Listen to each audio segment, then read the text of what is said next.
Hello guys, welcome back to all of you. नमस्कार, स्वागत है आप सभी का। मैं आपके साथ हूँ उत्कर्ष मिश्रा और आपका स्वागत है आपके अपने ऑफिशियल एनआरसी पूरा यूट्यूब चैनल पर, जहां पर आपको CDP practice set CTET TET के नजरिए से आपको यहाँ पर प्रैक्टिस कराई जाती रहती है, जिससे कि आप सभी लोग 100% अपना 100% इस सब्जेक्ट में देकर आए। आपसे एक भी प्रश्न, एक भी क्वेश्चन आपसे मिस ना हो, गलत ना हो, रॉन्ग ना हो। आप 30 में कम से कम 28 से 29 प्रश्न आप सही यानी कि करेक्ट करके आओ, ठीक है। एंड आज ये फोर्थ क्लास है, ये चौथी क्लास है। यदि आपने अभी तक पहली, दूसरी और तीसरी क्लास को आपने नहीं लिया हो तो आपको डिस्क्रिप्शन बॉक्स में नीचे लिंक मिल जाएगा। प्रैक्टिस सेट बेहद महत्वपूर्ण स्थान रखता है आपकी तैयारी में, आपकी परीक्षा के मद्देनजर, और बिल्कुल नए प्रश्नों पर आधारित रहता है आपका ये प्रैक्टिस सेट सीडीपी का, जहाँ पर शिक्षा शास्त्र भी, पेडागोजी एंड चाइल्ड डेवलपमेंट, ठीक है, तीनों को हम दोनों को मिक्स करके आपको पढ़ाते हैं। सीटेट और टेट दोनों के लिए यदि आप किसी भी स्टेट की टेट की तैयारी कर रहे हैं, सीटेट की प्रिपरेशन कर रहे हैं और सुपर टेट की तैयारी कर रहे हैं, बीपीएससी की तैयारी कर रहे हैं, तो आपके लिए ये प्रैक्टिस सेट बहुत ही महत्वपूर्ण रखता है। चलिए, आज का ज्यादा समय आपका जाया ना करते हुए टॉपिक पे आते हैं। चौथी क्लास आज का स्टार्ट करते हैं। एंड गाइस, वीडियो को लिंक को मैक्सिमम शेयर कर देना। जितने भी आपके पास कॉन्टेक्ट में लोग हैं, जितने भी आपके पास सोशल ग्रुप्स है, फेसबुक, टेलीग्राम, व्हाट्सएप, सभी जगह लिंक को जरूर शेयर करना। क्या पता आपका एक लाइक, एक शेयर किसी के भविष्य को बना सकता है, किसी के लाइफ को सेट कर सकता है। देखिए, चलिए, सबसे पहला प्रश्न और बहुत ही महत्वपूर्ण प्रश्न आपके एग्जाम में ये रखता है। जैसे कि पहला प्रश्न है कि केंद्रीय माध्यमिक शिक्षा बोर्ड, जिसको हम इंग्लिश में सीबीएसई बोर्ड कहते हैं, इसके द्वारा अपनाए गए प्रगतिशील शिक्षा के प्रतिमान में बच्चों का समाजीकरण जिस प्रकार से किया जाता है उससे अपेक्षा की जा सकती है। मतलब इन चारों ऑप्शन में से क्या अपेक्षा की जा सकती है? पहला ऑप्शन है, वे समय नष्ट करने वाली सामाजिक आदतों या प्रकृति का त्याग करें तथा सीखें कि किस प्रकार अच्छी श्रेणियां पाई जा सकती हैं, यानी कि स्कोर गुड ग्रेड्स। दूसरा ऑप्शन ये कह रहा है कि वे सामूहिक कार्य में सक्रिय भागीदारिता का निर्वाह करें तथा सामाजिक कौशल सीखें। क्या सीखें? सामाजिक कौशल सीखें। ये कुछ हद तक सही लग रहा है, क्योंकि सामूहिक कार्य में सक्रिय भागीदारिता यानी कि एक्टिव पार्टनरशिप होनी चाहिए, और निर्वाह करें तथा सामाजिक कौशल सीखें, ठीक है, सोशल स्किल्स का जो है जानकारी होनी चाहिए। तीसरा विकल्प ये कह रहा है कि वे बिना प्रश्न उठाए समाज के नियमों विनियमों का अनुपालन करने के लिए तैयार हो सके। और चौथा ऑप्शन है कि किसी भी प्रकार की सामाजिक पृष्ठभूमि होते हुए भी वे वह सब स्वीकार करें जो उन्हें विद्यालय द्वारा प्रदान किया जाता है। कि ऐसा तो नहीं हो सकता कि किसी भी पृष्ठभूमि से हो, जो भी विद्यालय, उनको बोझ नहीं, कोई प्रेशर नहीं देना है बच्चों पर, ठीक है। तो इसका जो राइट आंसर है वो क्या है, आप जरूर कमेंट करके बताना। चलिए, इसका जो राइट आंसर है वो है B. B is the right answer, जैसे मैंने पहले बताया था। क्योंकि जो केंद्रीय माध्यमिक शिक्षा बोर्ड है, इसके द्वारा अपनाए गए प्रगतिशील शिक्षा के प्रतिमान में बच्चों का जो सामाजिकरण है जिस प्रकार से किया जाता है, उससे हम ये अपेक्षा कर सकते हैं कि सामाजिक, सामूहिक और समाज, देश, इन सब के भले के लिए और जिन कार्यों में भाग लेने पर उनकी शिक्षा, मानसिक बुद्धि में विकास हो, उनमें अवश्य भाग लें। मतलब वे सामूहिक कार्य में सक्रिय भागीदारिता का निर्वाह करें तथा सामाजिक कौशल भी सीखें। B is the right answer. यदि आपको कुछ कंफ्यूजन होता है, ठीक है, यदि आपको लगता है कि ये ऑप्शन गलत है, डी सी वाला ऑप्शन सही है, ऐसा कुछ आपको कंफ्यूजन होता है, हालांकि कोई गलत नहीं है, सारी यहाँ पर आपको सर्टिफाइड मैं क्वेश्चन एंड आंसर आपको बता रहा हूँ। फिर भी आपको थोड़ा शंका होता है, डाउट होता है, बिल्कुल आप कमेंट करके अपना सुझाव आप दे सकते हो, ठीक है। अगला प्रश्न है, निम्नलिखित में से कौन सा वाइगोत्स्की के सामाजिक सांस्कृतिक सिद्धांत पर आधारित है? वाइगोत्स्की का सामाजिक सांस्कृतिक सिद्धांत वाइगोत्स्की ने दिया था, सबको पता है। तो इसका कौन सा ऑप्शन सही है? सक्रिय अनुकूलन, पारस्परिक अनुकूलन एंड संस्कृत निरपेक्ष संज्ञानात्मक विकास, या फिर अंतर्दृष्टिपूर्ण अधिगम। देखिए, इसका जो B is the right answer, ये है पारस्परिक शिक्षण। क्यों? क्योंकि वाइगोत्स्की के को आपने यदि अच्छे से पढ़ा हो तो वाइगोत्स्की के सामाजिक सांस्कृतिक सिद्धांत पर पारस्परिक शिक्षण आधारित है। यानी कि पारस्परिक शिक्षण शिक्षकों और छात्रों के बीच एक संवेदनात्मक गतिविधि है, ठीक है, जिसका संचालन 4 विशेष रणनीति जैसे संक्षिप्तीकरण, प्रश्न पूछना, स्पष्ट करना और भविष्यवाणी करना, इन सब के लिए किया जाता है। और पारस्परिक शिक्षण का उद्देश्य है कि शिक्षक और छात्रों के बीच सामूहिक प्रयास के माध्यम से समस्या का हल निकालना। पारस्परिक शिक्षण इज द राइट आंसर। अब अगला क्वेश्चन क्या है? अगला प्रश्न ये है कि एक शिक्षिका अपनी कक्षा में कहती है, सभी प्रकार के प्रदत्त कार्यों यानी कि असाइनमेंट्स का निर्माण इस प्रकार किया गया है कि प्रत्येक विद्यार्थी अधिक प्रभावशाली ढंग से सीख सके, अतः सभी विद्यार्थी बिना किसी अन्य की सहायता से अपना कार्य पूर्ण करें, बिना किसी की सहायता से। अब यह जो कही अध्यापिका, वह कुहल वर्ग के किस नैतिक विकास के चरण की ओर संकेत दे रही है? बहुत ही सरल प्रश्न है, बहुत ही चीजें थोड़ा सा आप गौर करेंगे, आपको बिल्कुल ये समझ में आ जाएगा। पहला ऑप्शन है औपचारिक चरण, 4 कानून और व्यवस्था। दूसरा है पर औपचारिक चरण, ठीक है, 5 यानी कि सामाजिक संविदा। तीसरा है पूर्व औपचारिक चरण 1 यानी कि दंड परिवर्तन, और डी वाला है पूर्व औपचारिक चरण 2 वैयक्तिक और विनियम। अब बहुत ही इजी क्वेश्चन है, ये है औपचारिक चरण, A is the right answer, A is the right answer. औपचारिक चरण 4 कानून और व्यवस्था। देखिए औपचारिक चरण कानून और व्यवस्था या कोहलबर्ग के सिद्धांत की चौथी अवस्था है, यानी कि फोर्थ स्टेज है। कौन सी? फोर्थ स्टेज है, चौथी अवस्था है। यदि अपने चारों अवस्था के बारे में अच्छे से पढ़ोगे बिल्कुल आपको समझ में आएगा। और इस स्थिति में लोगों के नैतिक विकास की अवस्था सामाजिक आदेश, कानून, न्याय और कर्तव्यों पर आधारित होती है। जैसे किशोर सोचते हैं कि समाज अच्छे से चले, इसके लिए कानून के द्वारा बनाए गए दायरे के अंदर ही रहना चाहिए।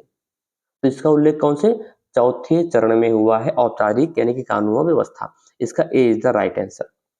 अगला प्रश्न क्या है? देखिए प्रश्नों को बढ़िया से समझिए। और कंफ्यूज और कोई प्रश्न नहीं समझ में आता है, बिल्कुल वीडियो को बैक करो, फ्री ऑफ कॉस्ट है। पेड क्लास जगह ये फ्री ऑफ कॉस्ट है, निःशुल्क है, कोई चार्जेस आपको यहाँ पर नहीं देने हैं। ओके, अगला प्रश्न है 14 वर्षीय देविका अपने आप में पृथक, पृथक का मतलब अलग होता है, अलग स्वनियंत्रित व्यक्ति की भावना को विकसित करने का प्रयास कर रही है। वह विकसित कर रही है क्या? नियमों के प्रति घृणा, स्वायत्तता, किशोरावस्थात्मक अक्कड़पन और परिपक्वता। तो इसका B is the right answer, स्वायत्तता। स्वायत्तता कैसे हुआ? देखिए 14 वर्षीय देविका है, 14 वर्षीय देविका अपने आप में पृथक स्वनियंत्रित व्यक्ति की भावना को विकसित करने का प्रयास कर रही है, क्योंकि वह अपने अंदर स्वायत्तता की भावना लाती है। और स्वायत्तता का अर्थ क्या होता है? ये एक ऐसा, कुछ ऐसे वर्ड आपको मिल जाते हैं ना जो आप कंफ्यूज हो जाते हैं। ये जो वर्ड दिया है स्वायत्तता, इसका क्या मतलब है? इसका मतलब ये है, अर्थ होता है कि स्वराज्य, स्वतंत्र अधिकार, स्वयं शासन। मतलब वह आत्मनिर्भरता और स्वयं अपने निर्णय लेने की भावना को विकसित कर रही है। तो B is the right answer. अगला प्रश्न क्या है? अगला प्रश्न ये कह रहा है कि एक प्रगतिशील शिक्षा के संदर्भ में निम्नलिखित में से कौन सा कथन जॉन ड्यूबी के अनुसार समुचित है? समुचित है, ठीक है। पहला ऑप्शन है कक्षा में प्रजातंत्र का कोई स्थान नहीं होना चाहिए, या फिर विद्यार्थियों को स्वयं ही सामाजिक समस्याओं को सुलझाने में सक्षम होना चाहिए, कुछ हद तक सही है। अगला ऑप्शन है जिज्ञासा विद्यार्थियों के स्वभाव में अंतर्निहित नहीं है, अपितु इसका कर्षण या संवर्धन करना चाहिए। कक्षा में विद्यार्थियों का निरीक्षण करना चाहिए, ना कि सुनना चाहिए। ये तो बिल्कुल गलत है भाई, सुनना भी चाहिए, निरीक्षण भी करना चाहिए, बच्चे को सुननी चाहिए, उनको अपनी ओपिनियन देनी चाहिए और अध्यापक को सुनना चाहिए। तो इसका जो सटीक ऑप्शन है वो बी, बी इज द इसका right answer, B is the right answer. क्योंकि आपको बता दूं यहाँ पर प्रगतिशील शिक्षा के संदर्भ में जॉन डीवी ने ये कहा कि विद्यार्थी को स्वयं ही सामाजिक समस्याओं को सुलझाने में सक्षम होना चाहिए, ताकि किसी कठिन परिस्थिति में या किसी विषम परिस्थिति में उसे किसी के सहारे की आवश्यकता न पड़े, किसी की जरूरत न पड़े, और सहजता से अपनी परेशानी का हल वह स्वयं हल उसका निकाल सके, ढूंढ सके और निकालने में सक्षम हो सके। So B is the right answer. अगला प्रश्न क्या है? अगला प्रश्न ये कह रहा है कि भाषा अवबोधन से संबद्ध विकार है। देखिए विकार से संबंधित जिसने आपको कहीं से भी कुछ भी मिलता है विकार से रिलेटेड, उसको आप जरूर पढ़ो, सीटेट में प्रश्न जरूर पूछता है। भाषा अवबोधन से संबद्ध विकार है चलाघात यानी कि एप्रेक्सिया, पठन वैकल्य मतलब डिस्लेक्सिया, तीसरा है वाक संबंध रोग यानी कि एस्पेक्सिया, एंड डी है भाषागत यानी कि अफेंजिया। तो इसका कौन सा ऑप्शन सही है? इसका D is the right answer. क्या है? D is the right answer, भाषागत। भाषा अवबोधन प्रश्न से ही इसका जो है उत्तर स्पष्ट हो गया। भाषा अवबोधन से संबंध विकार क्या है? भाषाघात यानी कि अफेंजिया है। देखिए जो भाषा अवबोधन से संबंध विकार और भाषाघात है, यानी कि ये जो अफेंजिया है ये मस्तिष्क का एक ऐसी विकार है जिसमें व्यक्ति बोलने, लिखने और बोले और लिखे हुए शब्दों को समझाने या उसको प्रकट करने में अनियमितता, अस्पष्टता और अस्थायी विकार उत्पन्न हो जाता है। ठीक है, तो इसका D is the right answer. अगला प्रश्न क्या है? अगला प्रश्न ये है कि निम्नलिखित में से कौन सा आलोचनात्मक दृष्टिकोण बहुबुद्धि सिद्धांत से संबद्ध नहीं? अब बहुबुद्धि का सिद्धांत किसने दिया था? आप कमेंट करके बताना। ठीक है, पहला ऑप्शन है या शोधाधारित नहीं है, विभिन्न बुद्धियां भिन्न भिन्न विद्यार्थियों के लिए विभिन्न पद्धतियों की मांग करती है, या फिर प्रतिभाशाली विद्यार्थी प्रायः एक क्षेत्र में अपनी विशिष्टता प्रदर्शित करते हैं, या फिर इसका कोई अनुभवात्मक आधार नहीं है। अब इसका जो राइट आंसर है वो सी इज द राइट आंसर। प्रतिभाशाली विद्यार्थी प्राय एक क्षेत्र में अपनी विशिष्टता प्रदर्शित करते हैं। जिनकी आईक्यू प्रतिभाशाली के मतलब 120 प्लस रहती है, जो प्रतिभाशाली बालक होते हैं, ठीक है, उनकी उनकी जो विशिष्टता होती है ना, विशिष्टता जिस क्षेत्र में विशेष होते हैं वो प्रदर्शित करते रहते हैं, दिखाते रहते हैं, क्योंकि वो ऐसा करते हैं, वैसा बिहेव करते हैं। जो मनोवैज्ञानिक थे हार्वर्ड गार्डनर, आपको मैंने एक प्रश्न पूछा था कि बहुबुद्धि का सिद्धांत किसने दिया, तो यह सिद्धांत दिया था हार्वर्ड गार्डनर ने। कौन दिया था? हार्वर्ड गार्डनर ने बहुबुद्धि का, गार्डनर आप मोटा मोटा कह सकते हो कि गार्डनर ने ही दिया था, गार्डनर ने बहुबुद्धि का सिद्धांत दिया था। और इन्होंने बहुबुद्धि परीक्षण के लिए प्रक्रिया का वर्णन किया था, जिसके अनुसार प्रतिभाशाली विद्यार्थी लगभग हर क्षेत्र में अपनी विशिष्टता प्रदर्शित करते हैं, न कि किसी एक क्षेत्र में, वो विशेष एक क्षेत्र में, बल्कि ऑल ऑफ दीज, जिस क्षेत्र में आप कहोगे उस क्षेत्र में अपना विशेषता जो प्रकट करते रहते हैं। अगला प्रश्न ये कह रहा कि बहुबुद्धि सिद्धांत, अभी मैंने बताया था, ये प्रश्न पिछला बार आया, बहुबुद्धि सिद्धांत को वैध नहीं माना जा सकता। क्यों नहीं माना जा सकता? विशिष्ट परीक्षणों के अभाव में भिन्न बुद्धियों का मापन संभव नहीं है, या फिर यह सभी 7 बुद्धियों के समान महत्व नहीं देता, यह केवल अब्राहम मैस्लो के जीवन भर के सुदृढ़ अनुभवात्मक अध्ययन पर आधारित है, या फिर यह सर्वाधिक महत्वपूर्ण सामान्य बुद्धि जी कारक, 2 कारक होते हैं, ठीक है, GNS, special factor, general factor, तो सामान्य बुद्धि जी के अनुकूल नहीं है। इसका कौन सा ऑप्शन सही है? इसका ए इज द राइट आंसर। इसका जो पहला ऑप्शन है वो ये सही है। क्या है इसमें? ये कह रहा, आप देख सकते हो, विशिष्ट परीक्षणों के अभाव में भिन्न बुद्धियों का मापन संभव नहीं है, क्योंकि बहुबुद्धि सिद्धांत को वैध नहीं माना जा सकता, क्योंकि इसका जो मापन संभव ही नहीं है, क्योंकि विशेष बुद्धिमत्ता परीक्षण विशेष एक हद तक एक ही व्यक्ति को दर्शाता है। ठीक है, तो इसका ए इज द राइट आंसर। अगला प्रश्न है, कक्षा में विद्यार्थियों के वैयक्तिक विभेद हैं। कक्षा में विद्यार्थियों के वैयक्तिक विभेद लाभकारी नहीं है, क्योंकि अब अध्यापकों को वैविध्यपूर्ण कक्षा को नियंत्रित करने की आवश्यकता है, या फिर हानिकारक है, क्योंकि इनसे विद्यार्थियों में परस्पर द्वंद्व उत्पन्न होते हैं। तीसरा, अनुपयुक्त है, क्योंकि ये सर्वाधिक मंद विद्यार्थियों के स्तर तक पाठ्यचर्या के स्थानांतरण की गति को कम करते हैं, या फिर लाभकारी है, क्योंकि विद्यार्थियों की संज्ञानात्मक संरचनाओं को खोजने में अध्यापकों को प्रवृत्त करते हैं। तो इसका कौन सा ऑप्शन सही है? सूर्य का जो कॉल आ गया था, मैं अटेंड करने लगा था, इससे थोड़ा आपको डिस्टर्ब हुआ। चलिए कंटिन्यू करते हैं। 9वां प्रश्न ये कह रहा है कि कक्षा में विद्यार्थियों के वैयक्तिक विभेद हैं, तो इसमें अनुपयुक्त है, क्योंकि वह सर्वाधिक मंद विद्यार्थियों के स्तर तक पाठ्यचर्या को स्थानांतरण की गति को कम करते हैं। अब इसका कौन सा ऑप्शन सही है? इसका D is the right answer. D is the right answer. इसमें ये कह रहा है कि लाभकारी है, क्योंकि ये विद्यार्थियों के संज्ञानात्मक संरचनाओं को खोजने में और अध्यापकों को प्रवृत्त करते हैं। ठीक है, तो इसका D is the right answer. अगला प्रश्न क्या है? अगला प्रश्न ये कह रहा है कि विद्यालय आधारित आकलन प्रारंभ किया गया था। क्यों प्रारंभ किया गया था? जिससे कि राष्ट्र में विद्यालय शिक्षा संगठन यानी कि बोर्ड की शक्ति का विकेंद्रीकरण किया जा सके, या फिर ये कह रहा है कि या फिर सभी विद्यार्थियों के संपूर्ण विकास को निश्चित किया जा सके, विद्यार्थियों की उन्नति की बेहतर व्याख्या के लिए उनकी सभी गतिविधियों के नियमित अभिलेखन हेतु अध्यापकों को अभिप्रेरित किया जा सके, और चौथा ऑप्शन ये है कि विद्यालय अपने क्षेत्रों में विद्यमान अन्य विभिन्न विद्यालयों की तुलना में प्रतियोगिता द्वारा अपनी विशिष्टता का प्रदर्शन करने हेतु अभिप्रेरित हो सके। तो बता दूं आपको, इसका D is the right answer. यही इसका सही उत्तर है। अब इसका उत्तर सही यही क्यों है, आपको बता दूं कि विद्यालय आधारित आकलन प्रारंभ किए जाने से तात्पर्य था, इसका मतलब ये था कि उससे यह आंका जा सके कि अपने क्षेत्रों में विद्यमान अन्य विभिन्न विद्यालयों की तुलना में प्रतियोगिता द्वारा अपनी विशिष्टता का प्रदर्शन करने के लिए अभिप्रेरित हो सके और अपने ही विद्यालय में दी जाने वाली शिक्षा की तुलना में कितना बेहतर है और कितना विद्यार्थी की जरूरत है, तो ये उसका आकलन कर सकते हैं। ठीक है, तो इसका D is the right answer. अगला प्रश्न ये कह रहा है कि निम्नलिखित में से कौन सा एक अन्य विकल्पों से संबद्ध नहीं है। ये नहीं है, ये पूछ रहा है कौन सा संबद्ध नहीं है।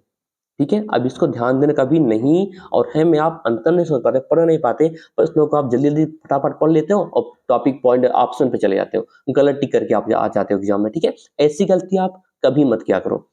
यदि आप प्रश्नों को ध्यानपूर्वक पढ़ लोगे, हो सकता है आपको उत्तर वहीं से मिल जाए। तो ये कह रहा है कि प्रश्नोत्तर सत्रों को संगठित करना, किसी विषय पर विद्यार्थियों की प्रतिक्रिया को लेना, प्रश्नोत्तर यानी कि क्विज परिचालित करना या फिर स्व आकलन के कौशल को प्रतिमानित करना। तो इसका D is the right answer.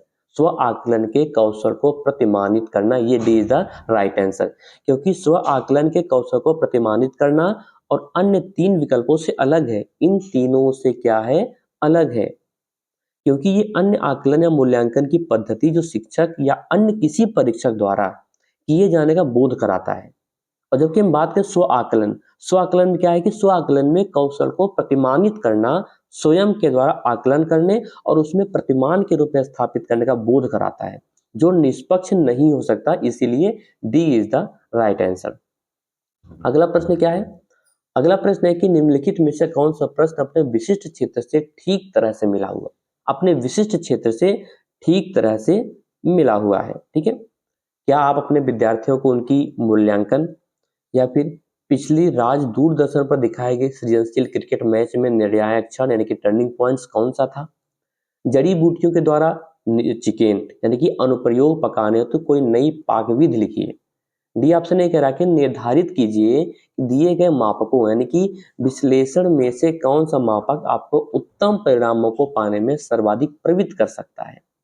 एक बात आप समझ लो, जब भी आप सीटेट के एग्जाम देने बैठो ना और आपको सही आंसर नहीं मालूम है कौन सा विकल्प सही है, तो जो सबसे बड़ा विकल्प आपको आपको देखने को मिल जाए उसी को सही करके आना। 100 में 95% बता दूं वो सही होता है। इसका D is the right answer. ठीक है, D is the right answer. निर्धारित कीजिए कि दिए गए मापकों विश्लेषण में से कौन सा मापक आपको उत्तम परिणामों को पाने में सर्वाधिक प्रवृत्त कर सकता है, यही ठीक तरह से मिला हुआ है। अगला प्रश्न क्या है, अगला प्रश्न है कि निम्नलिखित में से कौन सी सर्वाधिक प्रभावशाली विधि हो सकती है। कौन सी सर्वाधिक प्रभावशाली, सभी विधि प्रभावशाली होंगे लेकिन सर्वाधिक प्रभावशाली पूछ रहा है, जो आपकी इस अपेक्षा को पूरी कर सके कि वंचित विद्यार्थी अपनी भागीदारिता द्वारा सफल हो सके। ठीक है, अब इसका कौन सा विकल्प सही है, आप उनकी सफलता हेतु उनकी क्षमता में विश्वास को अभिव्यक्त करें, या फिर पढ़ाए जाने वाले विषय में आप अपनी रुचि विकसित कर सकें, और तीसरा विकल्प है कि अपने लक्ष्य को महसूस करने के लिए बच्चों की अन्य बच्चों से प्राय तुलना करते रहना, या फिर इस बात पर बल देना कि आपकी उनसे उच्च जो है अपेक्षाएं हैं। तो इसका ए इज द राइट आंसर। जो ए विकल्प है इसका सही उत्तर यही है, आप उनकी सफलता के लिए उनकी क्षमता में विश्वास को अभिव्यक्त करें। ठीक है जी, देखिए जो वंचित विद्यार्थी होते हैं अपनी भाग्य द्वारा सफल हो सके, इसके लिए अध्यापक को विद्यार्थी में अपना विश्वास व्यक्त करना होगा, जिससे कि वो अपनी सफलता को पाने के लिए अपना पूरा प्रयास, अपनी 100% दे सके, पूर्ण प्रयास कर सके। ठीक है, अगला प्रश्न क्या है, अगला प्रश्न है कि निम्नलिखित में से कौन सा विकासात्मक विकार का उदाहरण नहीं है, विकासात्मक विकार का उदाहरण नहीं है पूछ रहा है। ठीक है, आत्मविमोह, प्रमस्तिष्क घात, पर अभिघातज तनाव या फिर न्यून अवधान सक्रिय विकास। तो इसका आपको बता दूं कि सी इज द राइट आंसर। पर अभिजात तनाव यानी कि पोस्ट ट्रोमेटिक, पर अभिघातज जो तनाव है ये एक चिंता का विकार है। कैसा, चिंता का विकार है जो आघात के बाद विकसित होता है, और इस तनाव विकार में व्यक्ति भयंकर रूप से जो है भयभीत रहता है, डरा हुआ महसूस करता है, जो अक्सर जो है दर्दनाक अवस्था तक पहुंच जाता है। ठीक है, तो इसीलिए सी इज द राइट आंसर। अगला प्रश्न क्या है, अगला क्वेश्चन ये है कि बहुशिक्षण शास्त्रीय तकनीकें, वर्गीकृत अधिगम सामग्री, बहु आकलन तकनीकें और परिवर्तनीय जटिलता एवं सामग्री का स्वरूप निम्नलिखित में से किससे संबद्ध है? ये किससे संबद्ध है पूछ रहा है। सार्वभौमिक अधिगम प्रारूप से, या फिर उपचारात्मक शिक्षण से, पारस्परिक शिक्षण से, या फिर विभेदित अनुमोदन से, सॉरी अनुदेशन से। तो इसका जो सी ऑप्शन वो सही है, सी इज द राइट आंसर। क्या कह रहा है? विभेदित अनुदेशन से, क्योंकि उचित तकनीकी प्रक्रियाओं और संसाधनों के सृजन, उपयोग और प्रबंधन के द्वारा अधिगम और कार्य प्रदर्शन सुधार के अध्ययन और नियमित अभ्यास, ये सभी विभेदित अनुदेशन के अनुरूप ही आते हैं। जैसे कि आप सभी ने देखा होगा कि बहु शिक्षण शास्त्रीय तकनीक, वर्गीकृत अधिगम सामग्री, बहुआकलन तकनीक और परिवर्तनीय जटिलता और सामग्री का स्वरूप, इन सब का संबंध भी विभेदन अनुदेशन से है। ठीक है, तो इसका C is the right answer. अगला प्रश्न क्या कह रहा है? अगला प्रश्न कह रहा है कि निम्नलिखित में से प्रतिभाशाली अधिगमकर्ताओं के लिए क्या समुचित है? क्या समुचित है? वे अन्यों को भी कुशल प्रभावी बनाते हैं तथा सहयोगी अधिगम के लिए आवश्यक है। वे सदैव अन्य का नेतृत्व करते हैं तथा कक्षा में अतिरिक्त उत्तरदायित्व ग्रहण करते हैं। या फिर अपनी उच्च स्तरीय संवेदनात्मक के कारण वे भी निम्न श्रेणी पा सकते हैं। डी ऑप्शन ये कि बुनियादी तौर पर उनकी मस्तिष्कीय शक्ति के कारण ही उनका महत्व है। इसका कौन सा ऑप्शन सही है? इसका C is the right answer. C is the right answer कि प्रतिभाशाली अधिगमकर्ताओं के लिए समुचित है। प्रतिभाशाली अधिगमकर्ताओं के लिए समुचित है कि वह अपनी उच्च स्तरीय संवेदनात्मकता के कारण निम्न श्रेणी पा सकते हैं। ठीक है, अगला प्रश्न क्या है? अगला प्रश्न यह है कि विद्यालयों में समावेशन मुख्यतः केंद्रित होता है, किस पर केंद्रित होता है? जो समावेशन होता है, ठीक है, समायोजन समावेशन दोनों चीज अलग अलग होते हैं। ठीक है, पहला विकल्प है विशिष्ट श्रेणी वाले बच्चों के लिए सूक्ष्माति सूक्ष्म प्रावधानों के निर्माण पर, केवल नियोग्य छात्रों की आवश्यकताओं को पूर्ण करने पर, संपूर्ण कक्षा की कीमत पर नियोग्य बच्चों की आवश्यकताओं को पूरा करने पर, या फिर विद्यालयों में निरक्षर अभिभावकों की शैक्षिक आवश्यकताओं पर। अब इसका कौन सा विकल्प सही है? इसका ए इज द राइट आंसर। पहला ही ऑप्शन इसका सही है, क्योंकि विद्यालयों में समावेशन मुख्यतः केंद्रित है विशिष्ट श्रेणी वाले बच्चे, जो विशेष श्रेणी वाले बच्चे होते हैं उनके लिए, कि वो सूक्ष्म से भी सूक्ष्म प्रावधानों को निर्माण पर जोर दे सके। ठीक है, ए इज द राइट आंसर। 18वां प्रश्न है कि बच्चों में सीखी गई निस्सहायता का कारण क्या है? सीखी गई निस्सहायता का कारण इनमें से क्या हो सकता है, क्या सही है? इस व्यवहार को अर्जित कर लेना कि वे सफल नहीं हो सकते, कक्षा गतिविधियों के प्रति कठोर निर्णय, या फिर अपने अभिभावकों की अपेक्षाओं के साथ तालमेल न बना पाना, या फिर अध्ययन को गंभीरतापूर्वक न लेने हेतु नैतिक निर्णय। 18वां प्रश्न का कौन कौन सा विकल्प सही है? देखिए, इसका भी ए इज द राइट आंसर है। इस व्यवहार को अर्जित कर लेना कि वे सफल नहीं हो सकते, क्योंकि बच्चों में सीखी गई निस्सहायता का कारण यही है कि इस व्यवहार को अर्जित कर लेना कि वे सफल नहीं हो सकते। निस्सहायता का मतलब क्या होता है पता आपको? निस्सहायता का अर्थ है बेबस, हताश, विवशता, जिसके चलते बच्चों में आत्म जो विश्वास है, आत्मविश्वास की कमी जो है आपको स्पष्ट रूप से देखने को मिलती है, परिलक्षित होती है। आत्मविश्वास की बिल्कुल कमी होती, इसलिए उनको यह लगता है कि वो इसमें सफल ही नहीं हो सकते। अगला प्रश्न है, यदि एक विद्यार्थी विद्यालय में लगातार निम्न श्रेणी प्राप्त करता है, कौन सा श्रेणी? निम्न श्रेणी, ग्रेड सी की बात आप कर लो, ऐसे समझ लो एग्जाम्पल के तौर पे, तो वह उसके अभिभावक को उसकी सहायता के हेतु परामर्श दिया जा सकता है। उसके अभिभावक को कैसा परामर्श, कैसा सलाह दिया जा सकता है? पहला विकल्प है वह अध्यापकों के घनिष्ठ संगत में कार्य करे, बिल्कुल नहीं। मोबाइल फोन, चलचित्र, कॉमिक्स खेले तो अतिरिक्त काल पर रोक लगाएं, क्या ये सही है?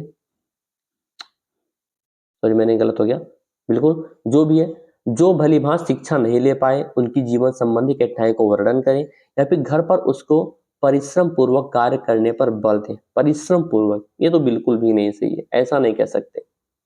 तो इसका जो ए इज द राइट आंसर, इसका भी ए पहला विकल्प सही है। वह अध्यापकों की घनिष्ठ संगत में कार्य करें। यदि विद्यार्थी जो है लगातार निरंतर कक्षा में निम्नतर श्रेणी प्राप्त करता है, तो उसके अभिभावक को उसकी सहायता करने के लिए परामर्श दिया जा सकता है कि भाई वह अपने अध्यापकों से घनिष्ठता के साथ कार्य करे और उनकी हर संभव सहायता मांगे, ताकि जिससे कि वह शिक्षार्थी की हर समस्या का निदान कर सके। तो इसका ए इज द राइट आंसर। अगला प्रश्न ये है, निम्नलिखित में से समस्या समाधान को क्या बाधित नहीं करता है? अंतर्दृष्टि, मानसिक प्रारूपता, मोर्चाबंदी या फिर निर्धारण? इसका ए इज द राइट आंसर, अंतर्दृष्टि यानी कि इंसाइट। जो समस्या समाधान को अंतर्दृष्टि बाधित नहीं करती, क्योंकि जो अंतर्दृष्टि का अर्थ क्या होता है, कभी कभी ऐसे वर्ड आ जाते हैं कि आप समझ नहीं पाते इसका मतलब क्या होता है। आपको चलो अर्थ भी मैं बता देता हूँ, ठीक है। डिस्क्राइब इसलिए मैं अच्छे से करता हूँ कि आपको कंफ्यूजन ना हो, आप डिस्क्रिप्टिव तरीके से समझे, ना कि ऑनलाइनर में समझे। अंतर्दृष्टि का अर्थ होता है परख, परिज्ञान या पूरा ज्ञान। अंतर्दृष्टि का मतलब यही होता है, पूरा ज्ञान, ठीक है। तो इसका ए इज द राइट आंसर। अगला प्रश्न है, एक शिक्षिका पाठ को पूर्व पठित पाठ से जोड़ते हुए बच्चों को सारांश लिखना सिखा रही है। क्या सारांश लिखना? वह क्या कर रही है? वह बच्चों की पाठ समझने की स्वशैली विकसित करने में सहायता कर रही है, या फिर बच्चों को संपूर्ण पाठ्यवस्तु को पूर्ण रूप से न पढ़ने की आवश्यकता का संकेत दे रही है, वह आकलन के दृष्टिकोण से पाठ्यवस्तु के महत्व को पुनर्बलित कर रही है, या फिर वह विद्यार्थियों को सामर्थ्य अनुकूल स्मरण करने को प्रेरित कर रही है। अब इसका कौन सा विकल्प सही है? इसका ए इज द राइट आंसर। वह बच्चों की पाठ समझाने की स्वशैली विकसित करने में सहायता कर रही है, क्योंकि एक शिक्षिका पाठ को पूर्व पठित पाठ से जोड़ते हुए, यानी कि पहले से उसके जो भी पाठ पढ़ा रही है उसके पहले के पाठ से जोड़ते हुए बच्चों को सारांश लिखना सिखा रही है, जिससे कि वह बच्चों को पाठ समझने की स्वशैली विकसित करने में सहायता कर सके। मतलब शिक्षार्थियों को पढ़ाया गया पाठ जब तक वह खुद उसका अवलोकन नहीं करेंगे, बच्चे खुद नहीं करेंगे, तब तक उस पाठ को सही तरीके से समझाने में कोई भी टीचर सफल नहीं हो सकता। मतलब शिक्षिका पूर्व पठित पाठ से जोड़ते हुए सारांश लिखने के द्वारा शिक्षार्थियों को, बच्चों को पूर्ण रूप से पाठ समझाने का कार्य कर रही है। तो इसका ए इज द राइट आंसर। अगला प्रश्न क्या है? अगला प्रश्न है कि एक बच्चा अपनी मातृभाषा सीख रहा है। क्या है मातृभाषा? अच्छा, एक आपको थोड़ा सा टास्क देता हूँ। कोई टीचर है, यदि आप मान लीजिए यूपी के हैं, यदि आप मुजफ्फरनगर से बिलोंग करते हैं और आपकी जो ज्वाइनिंग हो गई बलिया में हो गई, तो आप बच्चों को किस भाषा में पढ़ाएंगे? उस बच्चे की मातृभाषा में, फिर जो मुजफ्फरनगर भाषा प्रचलित है उस भाषा में पढ़ाएंगे आप? इसका आंसर जवाब कमेंट सेक्शन जरूर देना कि आप बच्चों को उनको किस भाषा में पढ़ाएंगे। एक बच्चा अपनी मातृभाषा सीख रहा है और दूसरा बच्चा वही भाषा द्वितीय भाषा के रूप में सीख रहा है, तो दोनों निम्नलिखित में से कौन सी समान प्रकार की त्रुटि कर सकते हैं? अधिकाधिक सामान्यीकरण, सरलीकरण, विकासात्मक या फिर अत्यधिक संशुद्धता? इसका कौन सा विकल्प सही है? इसका C is the right answer, विकासात्मक। क्योंकि एक बच्चा अपनी मातृभाषा सीख रहा है और दूसरा बच्चा वही भाषा दूसरी भाषा यानी कि सेकंड भाषा के रूप में सीख रहा है, तो दोनों के बीच विकासात्मक उन्नतिशील की समान प्रकार की त्रुटि हो सकती है। तो इसका C is the right answer. अगला प्रश्न है कि परीक्षा में तनाव निष्पत्ति को प्रभावित करता है। यह तथ्य निम्नलिखित में से किस प्रकार के संबंध को स्पष्ट करता है? संज्ञान भावना, तनाव विलोपन, निष्पत्ति चिंता या फिर संज्ञान प्रतियोगिता? इसका कौन सा विकल्प सही है? आप कमेंट करके जरूर बताइए। इसका जवाब मैं वीडियो क्लास में बताऊंगा, ठीक है। फिलहाल इसका आप जो आंसर सटीक वो बताइए, कमेंट कर जरूर बताइए। अगला प्रश्न क्या है? अगला प्रश्न है कि एक अध्यापक उस बच्चे के साथ परामर्श करते हैं जिसकी निष्पत्त्यात्मक प्रगति एक दुर्घटना के पश्चात अनुकूल नहीं है। अब निम्नलिखित में से कौन सी प्रक्रिया विद्यालय में परामर्श के लिए सबसे बेहतर हो सकती है? अब इसमें कौन सी सबसे बेहतर हो सकती है ये देखना है। पहला विकल्प है, यह एक उपशामक उपाय है ताकि लोग अपने को आरामदायक महसूस कर सकें, या फिर यह अपने विचारों द्वारा खोज करने हेतु लोगों में आत्मविश्वास का निर्माण करता है। विद्यार्थियों को भविष्य के विकल्पों को चुनने हेतु यह एक अच्छा संभावित परामर्श है, या फिर इस कार्य को केवल अनुभवी और कुशल व्यावसायिक विशेषज्ञ से कराया जा सकता है। इसका B is the right answer. वह अपने विचार द्वारा खोज करने तो लोगों में आत्मविश्वास का निर्माण करता है, क्योंकि एक अध्यापक उस बच्चे के साथ परामर्श करते हैं जिसकी निष्पत्त्यात्मक प्रगति एक दुर्घटना के बाद अनुकूलन नहीं है। मतलब यह प्रक्रिया विद्यालय में अपने विचारों द्वारा खोज करने के लिए लोगों में आत्मविश्वास का निर्माण करता है। तो इसका B is the right answer. चलिए मैं इसका आपको सेट आंसर बता देता हूँ कौन सा इसका सही है, 23वां का। अब इसका कौन सा विकल्प सही है मैं बता ही देता हूँ। इसका जो ए इज द राइट आंसर, संज्ञान भावना, ठीक है, क्यों? क्योंकि परीक्षा में तनाव निष्पत्ति को प्रभावित करता है और यह तथ्य संज्ञान भावना के संबंध को अस्पष्ट भी करता है। मतलब इसलिए परीक्षा में तनाव का शिक्षार्थी ज्ञान और आत्मविश्वास पर कुछ जो है प्रभाव जरूर पड़ता है। ठीक है, और 24 नंबर तो हो ही गया था। आगे बढ़ते हैं 25 पर। 25 पर यह कह रहा है कि एक विद्यार्थी उच्च स्तरीय सृजनशील रंगमंची कलाकार बनना चाहता है। कैसा कलाकार बनना चाहता है? उच्च स्तरीय सृजनशील और रंगमंची कलाकार बनना चाहता है। उसके लिए निम्नलिखित में से कौन सा उपाय सबसे कम प्रेरक है? सबसे कम प्रेरक होगा। प्रेरक तो सारे होंगे, लेकिन ये पूछ रहा है कि सबसे कम प्रेरक कौन सा होगा। ठीक है, ये बहुत ही बढ़िया और लाजवाब गजब का प्रश्न है। तो चलिए इसका राइट आंसर ढूंढते हैं। पहला विकल्प ये कह रहा है कि राज्य स्तरीय प्रतियोगिताओं को जीतने का प्रयास करना तथा ताकि छात्रवृत्ति पाई जा सके। ऐसा तो चलिए अगला प्रश्न, अगला विकल्प देखते हैं। अपने रंगमंची कलाकार साथियों के साथ समानुभूतिपूर्ण स्नेह तथा सहयोगी संबंध विकसित करना, या फिर उन रंगमंची कौशलों को अधिक समय देना जिनसे बड़े प्रफुल्लित होता है, और संसार के श्रेष्ठ रंगमंची कलाकारों के निष्पत्ति से संबंध साहित्य पढ़ने के लिए तथा उससे सीखने के प्रयास के लिए कहना। अब कौन सा विकल्प सही है? आप कमेंट करके पहले बताइए, उसके बाद मैं भी बताता हूँ। ठीक है, पहले आप बिल्कुल कमेंट करके बताइए। इसका जो सी इज द राइट आंसर है। सी द राइट आंसर कौन सा है? उन रंगमंची कौशलों को अधिक समय देना जिनसे बड़े प्रफुल्लित होता है। क्यों? क्योंकि दिए गए विकल्पों में देखो तो सबसे कम प्रेरक यही है, उन रंगमंची कौशलों को अधिक समय देना जिनसे बड़े प्रफुल्लित होता है। ठीक है, बाकी और सभी इससे ज्यादा श्रेष्ठ है, ये भी और ये भी, ये सबसे कम है, निम्न स्तर का कह सकते हो। अगला क्वेश्चन ये है कि इनमें से कौन सा सिद्धांतकार का यह मत स्पष्ट करता है कि बच्चे अपने वृद्धि व विकास हेतु कठोर अध्ययन करते हैं? कौन बोला भाई ऐसे? बंडूरा ने, मैस्लो ने, स्किनर ने, या फिर जीन पियाजे ने? तो इसको बोला था अब्राहम मैस्लो ने। अब्राहम मैस्लो ने।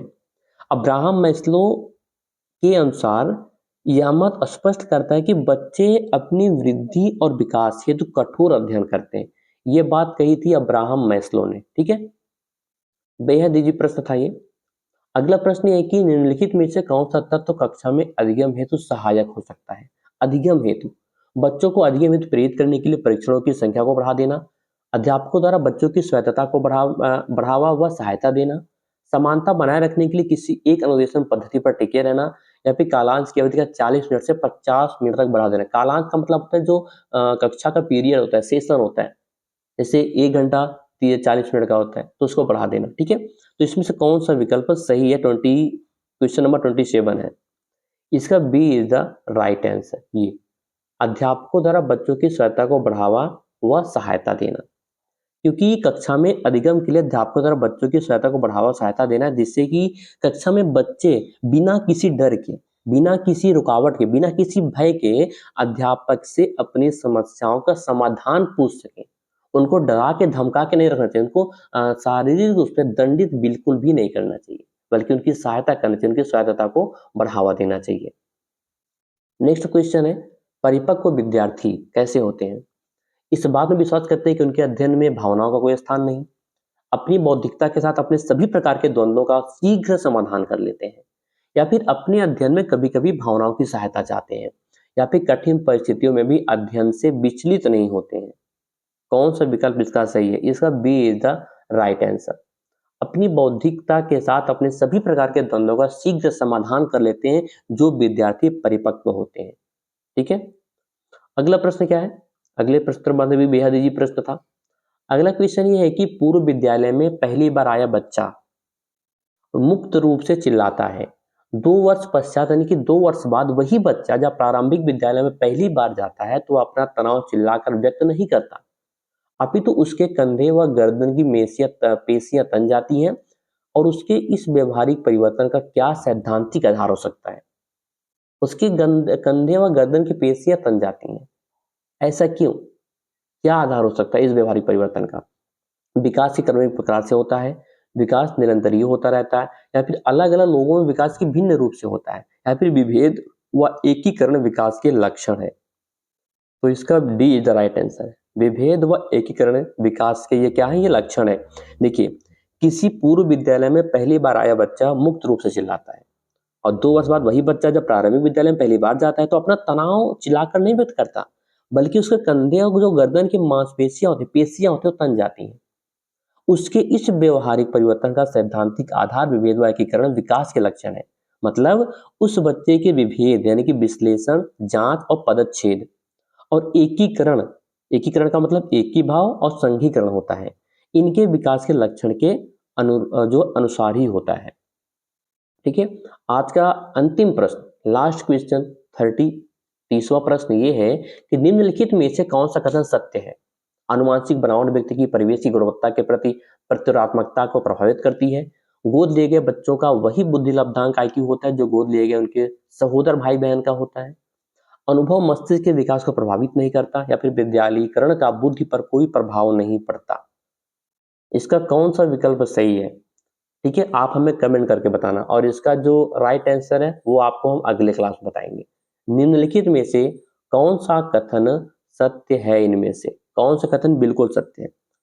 आप कमेंट करके बताना। चलिए मिलते हैं नेक्स्ट वीडियो में, ठीक है, नेक्स्ट प्रैक्टिस सेट में आपको एक नए प्रश्नों के साथ नए नए प्रश्न आपके लिए लाता हूं ताकि आप लोग सीटेट और टेट में अच्छे नंबर ला सकें। चाहे आप किसी भी टेट की प्रिपरेशन कर रहे हो, सीटेट की कर रहे हो, अभी एग्जाम भी उसका होने वाला है सीटेट का, एंड बीपीएससी की तैयारी कर रहे हैं उनके लिए भी बहुत ही महत्वपूर्ण रखता है। पेडागोजी भी बहुत ही महत्वपूर्ण स्थान रखता है सीटेट में। तो इसमें पेडागोजी एंड सब्जेक्टिव, ठीक है, सीडीपी के आपको दोनों में मिक्स करके पढ़ा रहा हूँ ताकि आप सभी परीक्षाओं में अपना 100% देकर आए। और कोई कंफ्यूजन होता है किसी भी प्रश्न को लेकर, किसी भी क्वेश्चन को लेकर, तो आप कमेंट करके पूछ लेना और डिस्क्रिप्शन बॉक्स में बता दो कि आपको लिंक मिल जाएगा। ठीक है, जो भी लिंक, 4 लिंक मिलेंगे, चारों लिंक को आप जरूर ज्वाइन कर लेना, जिससे कि बहुत बहुत से शॉर्ट इन्फॉर्मेशन होती है वो आपको मिल सके और जो नई नई भर्तियां आती हैं उनकी भी जानकारी आपको वहां पर मिल सके। Okay guys, thank you and bye bye, all the best.